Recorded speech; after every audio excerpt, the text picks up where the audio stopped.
Now it's time for more tax tips from the offices of Manjit Singh CPA PC.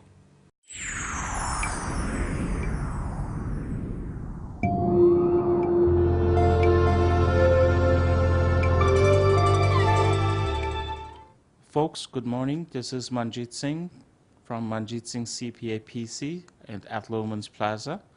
I've had the distinct pleasure of welcoming James Dupree from Internal Revenue Service, Media Relations, and Kusum, the office manager and tax manager from my office, is going to do an interview with him.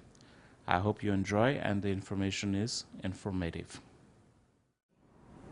Good morning. My name is Kusum, and I'm from Manjit Singh CPA PC in Falls Church, Virginia. And with me this morning is Mr. Jim Dupree from the Internal Revenue Service. He was with us here last week as well. Welcome, Mr. Dupree.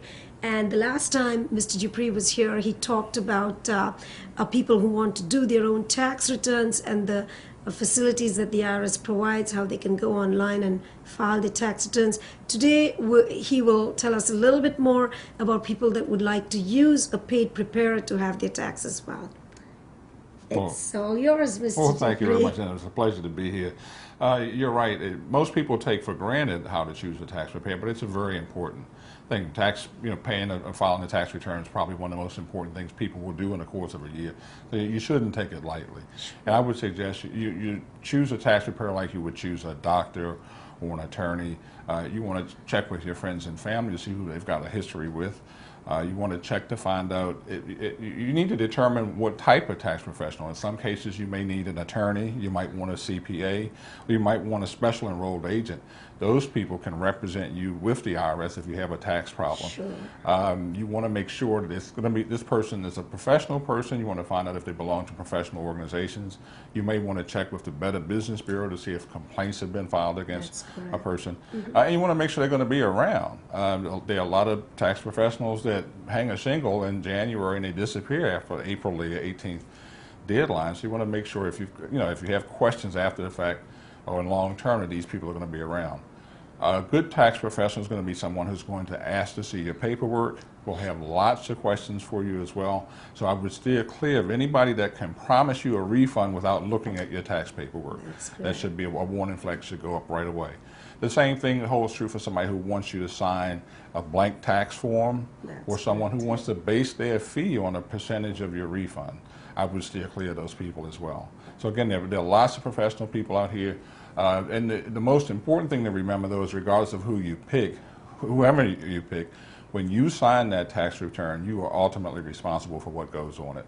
The other thing you want to make sure is that the professional that you use signs your return. And this year, we're requiring that professional tax preparers use what's called a PTIN number, or Preparer Tax Identification Number. So make sure they sign the return and they put that PTIN number on it as well. Very good advice.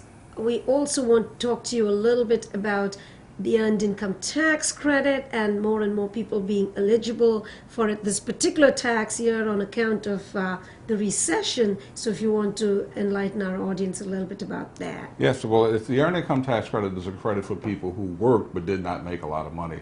And unfortunately, these are tough times, and there are more people that are eligible for this credit than probably ever before. And these are people that may have lost their jobs. In some cases, it's people who were furloughed or did not earn as much money as they did in previous years.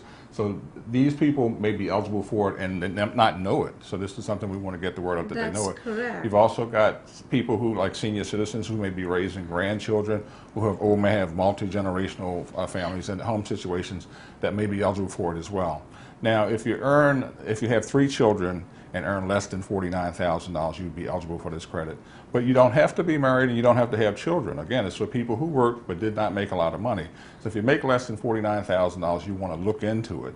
You can go to the IRS website, irs.gov, and there's an earned income tax credit wizard right on the home page. We'll ask you a few questions, we'll help you to determine if you're eligible for this credit, and can even give you an idea of how much the credit would be. And this year the maximum credit is over $5,600, so we're talking about life-changing money, and this is something that people really need to check into, particularly if you didn't make a lot of money or if you had your income reduced. So look for the earned income tax credit. 4 out of 5 people that are eligible for it get it, but that means 1 out of 5 are missing it. And we really want to get the word out to folks. The earned income tax credit, You can find out more about it at the IRS website, www.irs.gov. All very, very good advice, and we want to thank you, Mr. Dupree, for being here and for enlightening our viewers. We hope to see you again next week. Until then, goodbye. Thank you.